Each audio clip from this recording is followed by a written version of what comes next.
चलिए अब करते हैं बुलेटिन की शुरुआत। देखिए, प्रधानमंत्री नरेंद्र मोदी 24 अप्रैल को एक बार फिर एमपी के दौरे पर आएंगे। दूसरे चरण में पीएम एक ही दिन 3 लोकसभा सीटों पर पहुंचकर चुनाव प्रचार करेंगे। पीएम मोदी भोपाल में बीजेपी प्रत्याशी आलोक शर्मा के पक्ष में रोड शो करेंगे। रोड शो करीब 1.5 किलोमीटर लंबा होगा। एमबीए कॉलेज से शुरू होकर रोड शो नान के पेट्रोल पंप पर खत्म होगा और रोड शो के दोनों ओर लोगों के खड़े होने की व्यवस्था की गई है। तो ये 24 अप्रैल को खास दिन रहने वाला है, क्योंकि प्रधानमंत्री नरेंद्र मोदी का प्रदेश की राजधानी भोपाल में दौरा है। 24 अप्रैल को एक बार फिर एमपी के दौरे पर आएंगे प्रधानमंत्री नरेंद्र मोदी। मैं आपको बता दूं कि 20 दिनों में ये 5वां दौरा रहने वाला है पीएम मोदी का। इससे पहले जबलपुर, बालाघाट, पिपरिया और दमोह के दौरे पर आ चुके हैं पीएम मोदी। वहां से बीजेपी प्रत्याशियों के पक्ष में माहौल बनाया था और अब भोपाल में इस रोड शो के दौरान यहां के भारतीय जनता पार्टी के प्रत्याशी आलोक शर्मा के पक्ष में माहौल बनाएंगे।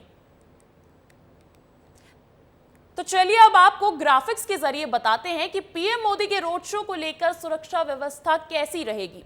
रोड शो को लेकर एसपीजे ने कमान संभाली है। 25 आईपीएस की रोड शो को लेकर लगाई गई है ड्यूटी। 2000 से ज्यादा जवान रहेंगे तैनात और रोड शो के रूट की तरफ आने वाले रास्ते बंद रहेंगे। तो ये पीएम मोदी के रोड शो को देखते हुए कड़ी सुरक्षा व्यवस्था की गई है प्रशासन की तरफ से, क्योंकि देश के प्रधानमंत्री मध्य प्रदेश की राजधानी के दौरे पर है। ऐसे में सुरक्षा के पुख्ता इंतजाम है। बताया जा रहा है कि 22 और 23 अप्रैल को पुलिस की रिहर्सल भी रह सकती है। रूट डाइवर्जन रहेगा और रोड शो ऐसे इलाके में भी रहने वाले हैं जहां पर सुरक्षा के पुख्ता इंतजाम देखने को मिलेंगे।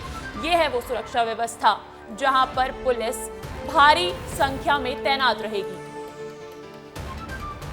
देखिए, प्रदेश की राजधानी में पीएम का मेगा रोड शो होने वाला है, तो जमीनी तैयारियों का जायजा लेना तो बनता है। ऐसे में रुक करेंगे मेरे सहयोगी सूरज तिवारी का। सूरज, पीएम 24 को भोपाल दौरे पर हैं, क्या तैयारियां हैं, क्या उत्साह है?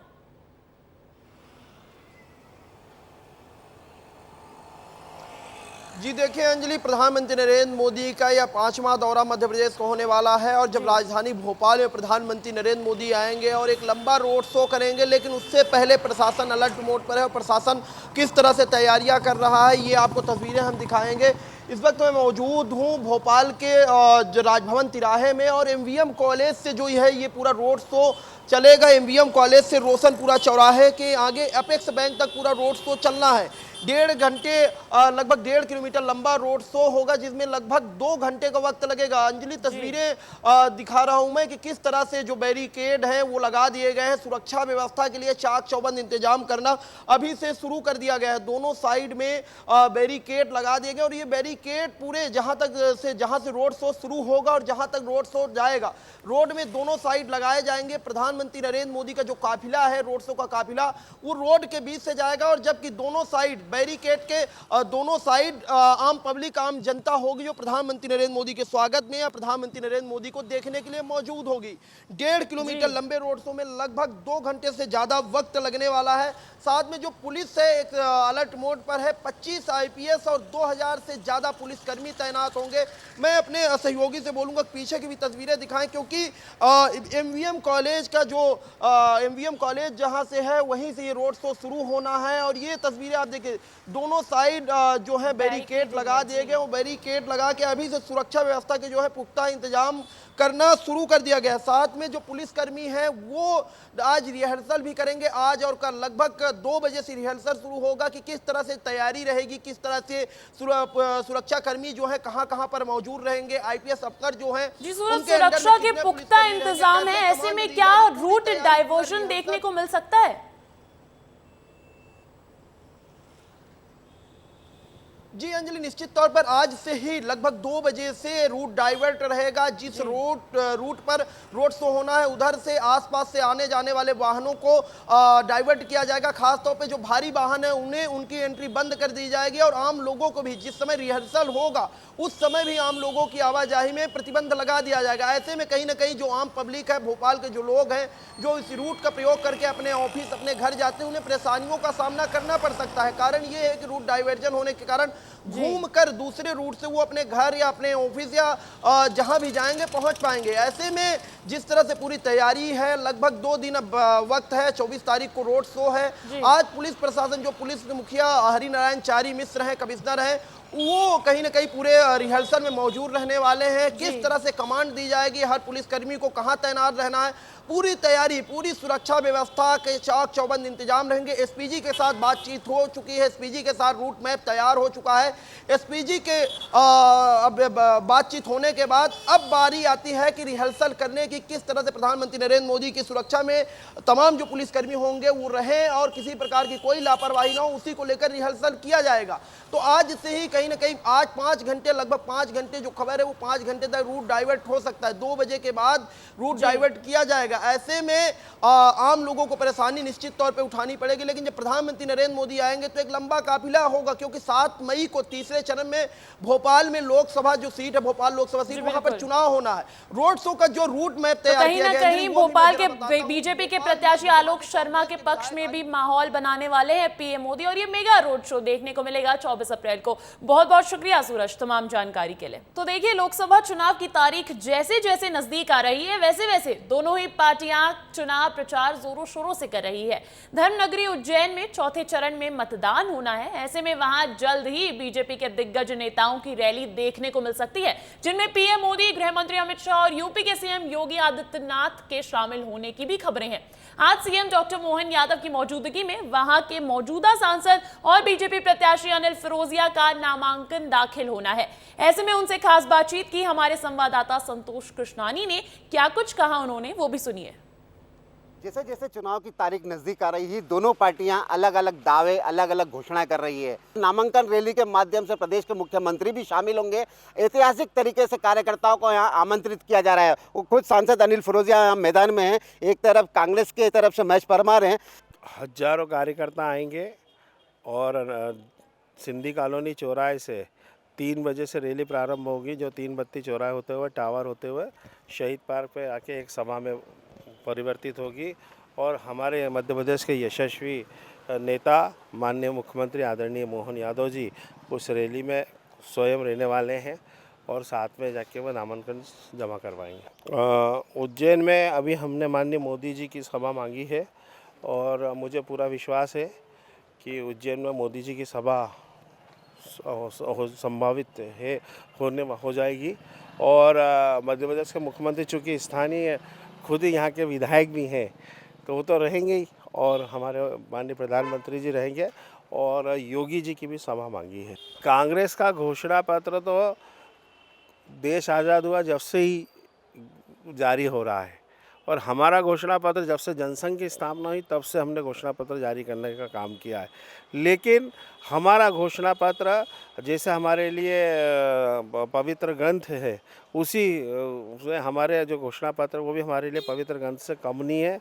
और हमने जो जो जनता से वादे करे, जैसे हम पूर्ण बहुमत की सरकार में आए हैं कि धारा 370 हटाएंगे, नागरिक संशोधन बिल लाएंगे, हे राम लला हम आएंगे मंदिर में, तो हमारे सभी मुद्दे हमने जो है वो सब एक एक अक्षर से उसका पालन करा है। यहाँ तक कि हमने 3 तलाक का भी कानून पास करके हमारी मुस्लिम बहनों को न्याय दिलाने का काम किया है। ये मैं सिंह ठाकुर के साथ संतोष कृष्णानी, विस्तार न्यूज, उज्जैन। बात करते हैं उज्जैन की।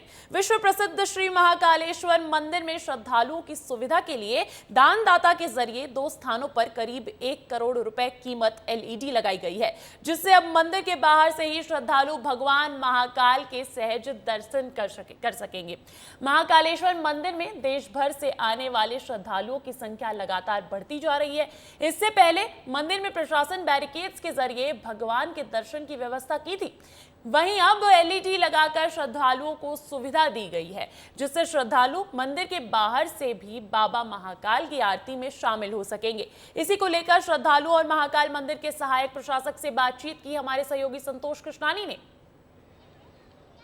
महाकाल प्रबंध समिति के द्वारा 1 करोड़ से भी ज़्यादा की एलईडीज लगाई है, जो अलग अलग जैसे महाकाल लोक में लगाई है, एक महाकाल मंदिर प्रशासक कार्यालय के ठीक बाहर लगाई है, जो लाखों श्रद्धालु आते हैं, जो बाबा महाकाल के गर्भगृह या दर्शनों के लिए अंदर जाते हैं, अगर वो प्रवेश नहीं कर पाते हैं तो उनको यहीं पर बाबा महाकाल के सुगमता से दर्शन हो सके, इसका लाभ भी लाखों श्रद्धालुओं को मिल रहा है। और ख़ास बात यह कि जिस प्रकार की जो सोच है, अगर आपकी सोच नेक होगी, अच्छी होगी, तो लाखों श्रद्धालुओं को फ़ायदा भी मिलेगा। सर, किस प्रकार की एलईडीज है, कितनी बड़ी एलईडी हो, कहाँ कहाँ लगी है? जय श्री महाकाल।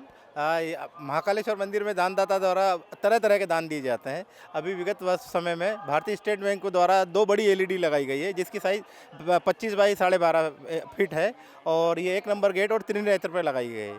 आप भी लगातार दानदाताओं के साथ रहते हैं, दान के रूप में कुछ अंश लगवाते हैं, क्या कहेंगे? ये ऐसी अनुभूति हुई है जो काफ़ी लोग आरती के समय अंदर नहीं जा पाते हैं कि एक लिमिट होती है अंदर बैठने की, उससे ज़्यादा लोग जो नहीं जा पाते हैं तो वो निराश होकर वापस जाते हैं कि मैं एक भी 5 आरती में से एक भी आरती के दर्शन नहीं कर पाया। वो कम से कम यहाँ 1 आध आरती के भी दर्शन करते हैं, तो यहाँ से जाने के बाद वो अपने आप को धन्य मानते हैं कि मैं उज्जैन जाके कुछ लेके आया। बिल्कुल, उज्जैन आकर कुछ ना कुछ मिलता है। क्यों मिलता है? क्योंकि बाबा महाकाल के दिव्य अलौकिक दर्शन होते हैं, बाबा महाकाल का आशीर्वाद मिलता है। आशीर्वाद के रूप में अपने अपने घरों के लिए जाते हैं तो एक याद ले जाते हैं कि बाबा महाकाल के हम लोग दर्शनों का लाभ ले चुके हैं। महेश सिंह ठाकुर के साथ संतोष कृष्णानी, विस्तार न्यूज़, उज्जैन। तो ये श्रद्धालुओं के लिए बड़ी खुशखबरी है, जहां आप वो तसल्ली से बाबा महाकालेश्वर के दर्शन कर सकेंगे। उज्जैन से बीजेपी प्रत्याशी अनिल फिरोजिया अपना नामांकन दाखिल करेंगे, लेकिन उससे पहले वो एक अलग ही अंदाज में नजर आए। हनुमान जयंती पर हनुमान मंदिर में दर्शन करने पहुंचे और वहां नुक्ति का प्रसाद बनाते हुए भी नजर आए। सांसद अनिल फिरोजिया जो कल नामांकन दाखिल करने जाएंगे, इसमें बड़ी संख्या में कार्यकर्ता भी मौजूद रहेंगे। कल खास बात यह है कि कल हनुमान जयंती है और हनुमान जयंती होने के नाते क्योंकि बचपन से हनुमान भक्त भी रहे हैं, तो जैसे ही इनको मालूम पड़ा कि मंदिरों में सेवा चल रही है तो ये खुद यहाँ पर नुक्ति का जो प्रसाद बनता है, कुंटलों में जो प्रसाद बन रहा है, उसकी सेवा करने आए हैं। हमारे साथ इस समय खुद सांसद अनिल फिरोजिया जी है। आप भी सेवा करते नजर आ रहे हैं, लगातार चुनाव का दौर जारी है, क्या कहेंगे? चुनाव का दौर जारी है, लेकिन हनुमान जयंती है कल और मैं बचपन से ही अपनी माँ के साथ, चूँकि मैं यही फ्री AK बिल्डिंग के यहाँ रहता था, तो बचपन से ही इस मंदिर में आता हूँ, बजरंगबली मंदिर में रोज़। बाबा बजरंगबली का तो आशीर्वाद है ही, और शुरुआत बाबा से ही, मेरे दिन की शुरुआत भी बाबा के दर्शन से ही होती है और बाबा का आशीर्वाद हमेशा मेरे ऊपर, मेरे परिवार पे है। और मैं बाबा से यही प्रार्थना करूँगा कि हमारे यशस्वी प्रधानमंत्री श्रीमान नरेंद्र मोदी पे भी बाबा की कृपा जैसी बनी हो वैसी और बनी रहे, ताकि हमारा देश समृद्धशाली हो, विकसित हो और विश्व की तीसरी शक्ति बने और विश्व गुरु बने माननीय प्रधानमंत्री नरेंद्र मोदी। दोनों ही पार्टियां अलग अलग प्रकार से प्रचार प्रसार में जुटी हैं। कोई चाय बना रहा था, कोई घोड़े पर प्रचार कर रहा है, तो कोई बाइक पे नामांकन दाखिल करने जा रहा है। तो आपका भी अलग ही अंदाज नजर आया नुक्ति बनाते हुए, क्या कहेंगे? देखो भैया, ऐसा है कि घोड़े पे भी हम ही बैठे थे, गांव वालों ने पकड़ के बिठाया था सम्मान को, क्योंकि उनकी मैंने सड़क बनाई तो थोड़े खुश थे और सड़क बनने के बाद ही मैं गया था। और दूसरा चाय तो हमारे कार्यकर्ता की चाय की दुकान थी, तो मैं चूँकि घर पे कभी कभी मेरे पिताजी हमको सुबह की चाय, पिताजी जब थे वो बना के पिलाते थे, कभी कभी मैं बना लिया करता हूँ। तो मैंने उस दिन मेरा मन हुआ, कार्यकर्ता थे तो मैंने बना दी। आज नुक्ति बना रहे? हाँ, नुक्ति में इसमें क्या है, तो सेवा है बजरंगबली की। जैसे चुनाव आएंगे वैसे ही दोनों पार्टियों के अलग अलग अंदाज भी नजर आएंगे। महेश सिंह ठाकुर के साथ संतोष कृष्णानी, विस्तार न्यूज़, उज्जैन।